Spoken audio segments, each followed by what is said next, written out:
Hello students, today we study 9th Maths Part 2nd Practice Set 1.2.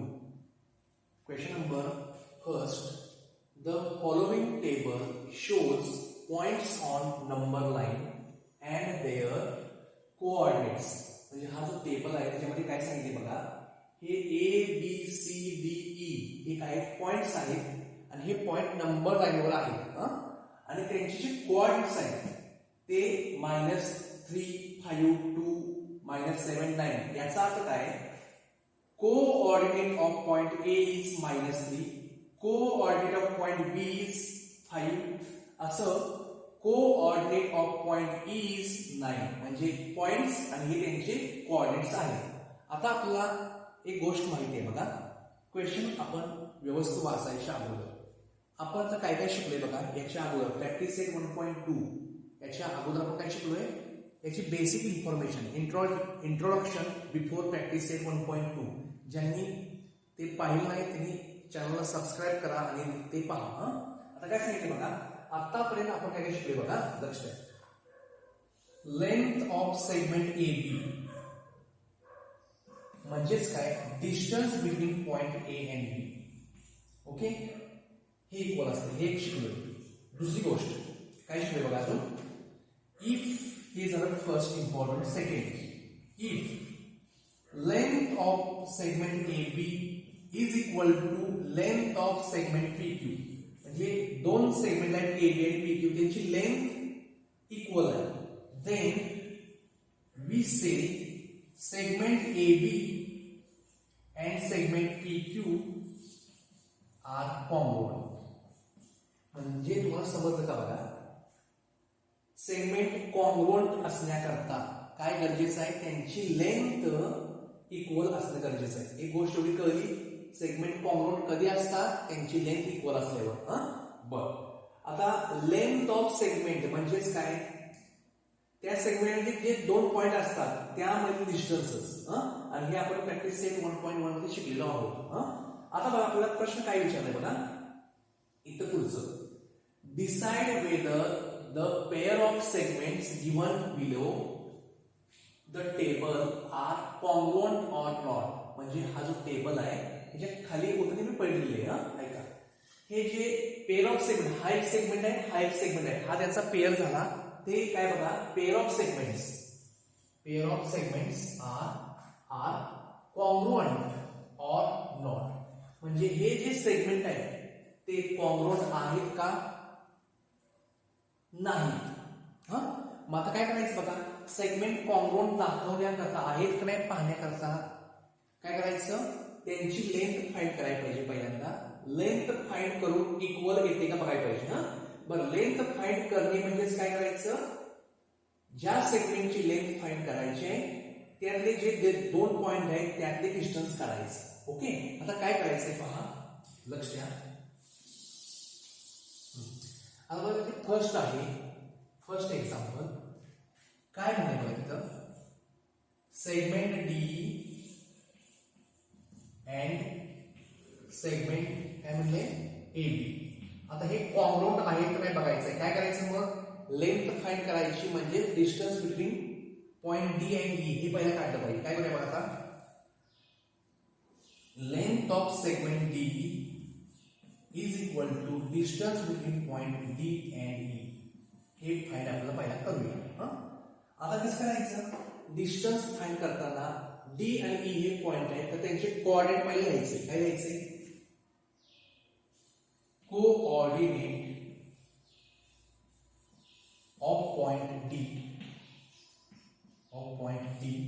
Is, D point इथला आहे त्याचा coordinate -7 ब्रॅकेटचा use केला, D झाल्यावर इज लिहायचं आहे. Coordinate of point E is, E इथं आहे बघा, त्याचा कोऑर्डिनेट 9 आहे. आता डिस्टन्स फाइंड करताना काय करतो, ग्रेटर कोऑर्डिनेट मधून स्मॉलर कोऑर्डिनेट मायनस करतोय. बघा ग्रेटर कोऑर्डिनेट 9 आहे -7 पेक्षा, त्यामुळे असं लिहिलं.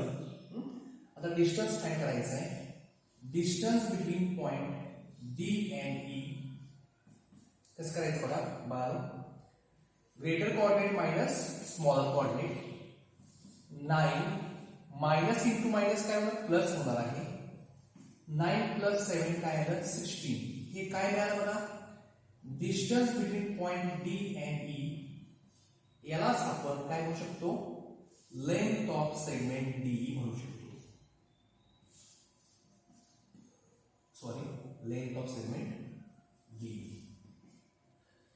हे झालं. आता डी ची लेंथ काढून झाल्यावर आता काय करायचं, सेगमेंट एबी ची लेंथ काढायची आहे. आता लिहायचं आहे, length of segment AB is equal to distance between point A and B. हे आपल्याला फाइंड करायचं आहे. आता डिस्टन्स कसं फाइंड करायचं, लिहूया, coordinate of point A is, A या पॉइंटचा पॉइंट -3 आहे, ब्रॅकेटचा यूज केला. परत करायचं बी चा coordinate, coordinate of point B is 5. काय करायचं, या दोघांपैकी ग्रेटर कोऑर्डिनेट 5 आहे आणि स्मॉलर कोऑर्डिनेट -3 आहे. तर असं लिहिलं, the distance between point A and B, distance between point A and B equal to greater coordinate minus smaller coordinate. जे काय आलं हे 5 मायनस मायनस प्लस होणार, हे 3, 5 प्लस 3 8. हे काय मिळालं, distance between point A and B. Okay, आता distance between point A and B ला आपण काय लिहू शकतो, length of segment A B लिहू शकतो. इथं लिहा, इथं पण लिहिलं चालतं, length of segment A B. आता चेक करा, इथं लेंथ ऑफ सेगमेंट डी 16 आहे, length of segment A B 8 आहे. इक्वल आहे का, इक्वल नाही. मला काय द्यायचं बघा, थोडं इकडचं भाग पुसतोय, काय द्यायचं बघा,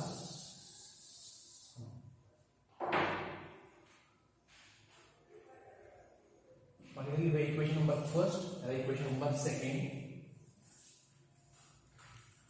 From equation first and second, length of segment D not equal to length of segment AB.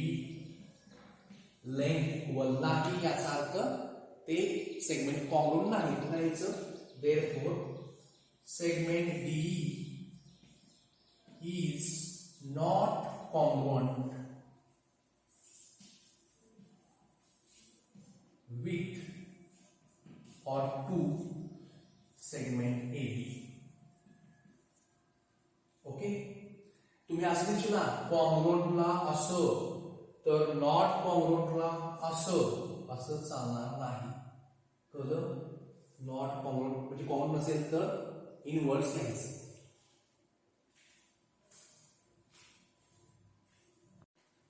Then second घेतलेला सेगमेंट BC आणि सेगमेंट AD. काय करायचं, same procedure, length of segment BC पहिला फाइंड करूया.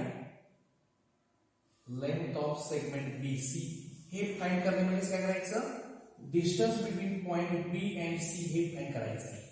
ओके, आता बघा काय करायचं, हे फाइंड करताना डिस्टन्स फाइंड करायचं, ह्या दोघांचे कोऑर्डिनेट लिहायचे. काय लिहायचं, पहिलं लिहूया, coordinate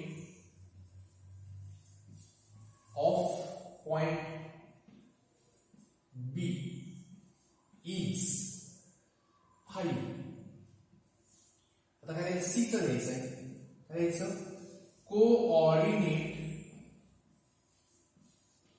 of point C is 2. आता डिसाइड करूया ह्या दोघांपैकी मोठं कोण, 5 is greater than 2. Therefore, distance between point B and C equal to greater coordinate minus smaller coordinate. 5 minus 2 is 3. हे काय मिळालं बघा, distance between point B and C. आणि आपण काय शिकलोय, ह्या distance between point B and C ला काय म्हणायचं, लेंथ ऑफ सेगमेंट BC. इथं पण लिहूया लेंथ ऑफ सेगमेंट BC. हे झालं आता इक्वेशन नंबर 3 म्हणूया. आता हे BC झालं. आता लेंथ ऑफ सेगमेंट AD काढायचं ना. Length of segment AD is equal to distance between point A and D. हे फाइंड करायचं आहे. मग लिहूया A आणि D चे कोऑर्डिनेट. काय लिहूया? Coordinate of point A -3 is -3. Coordinate of point D, coordinate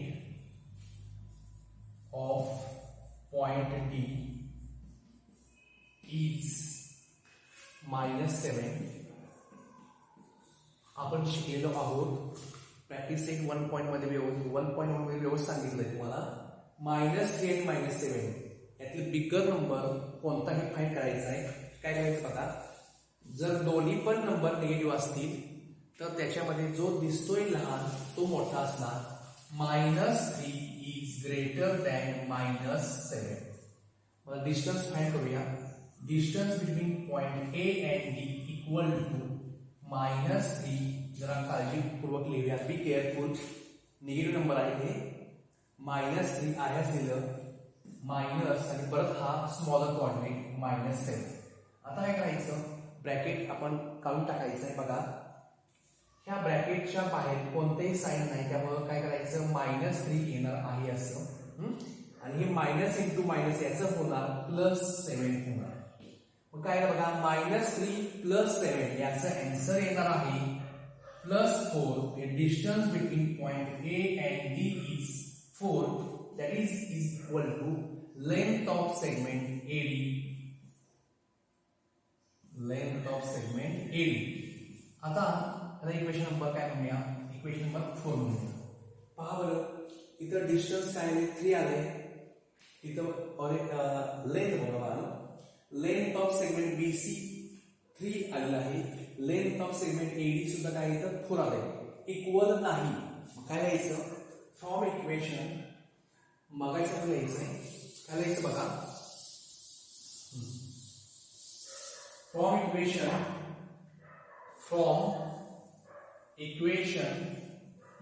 3 and 4 length 3 आहे, इथं लेंथ 4 आहे. लेंथ इक्वल नाही. Length of segment BC is not equal to length of segment AD.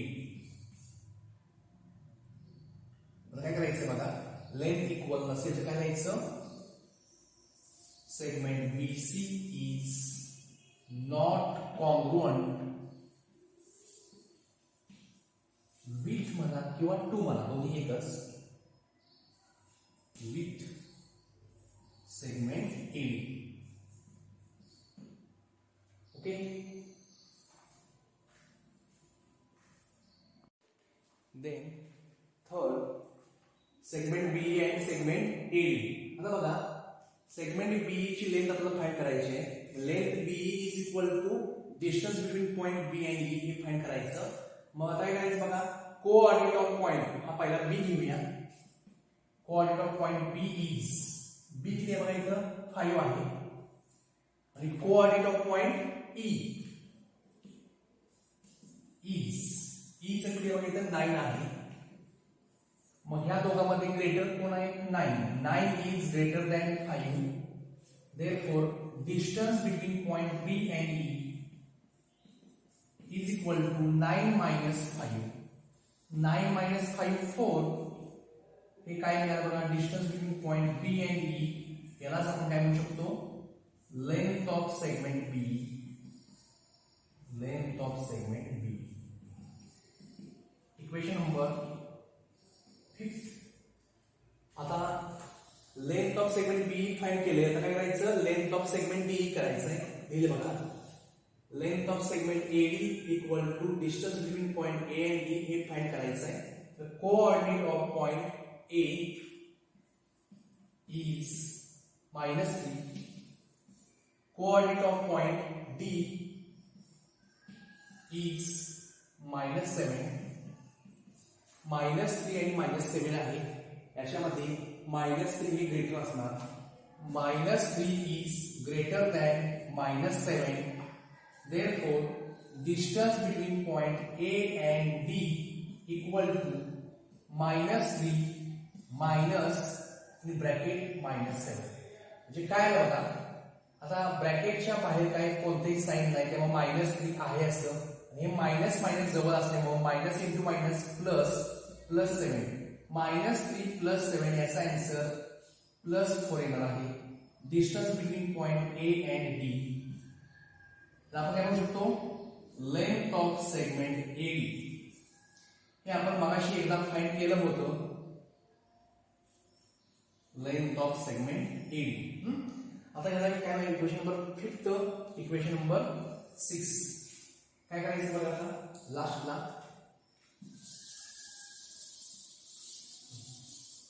असं करायचं आहे. आता from equation 5 and 6, from equation 5th and 6th, length of segment AD बघा इथे किती 4 आहे आणि याची पण लेंथ 4च आहे. म्हणजे इथे काय लेंथ ऑफ सेगमेंट AD पहिला ते लिहायचं आहे ना, length of segment BE, length of segment BE is equal to length of segment AD. Length equal असेल तर काय लिहायचं, segment B is congruent to or with segment AD. म्हणजे कॉन्ग्रुएंट असेल तरच हे सिम्बॉल वापरायचं, नसेल तर इनवर्स लिहायचं. ओके.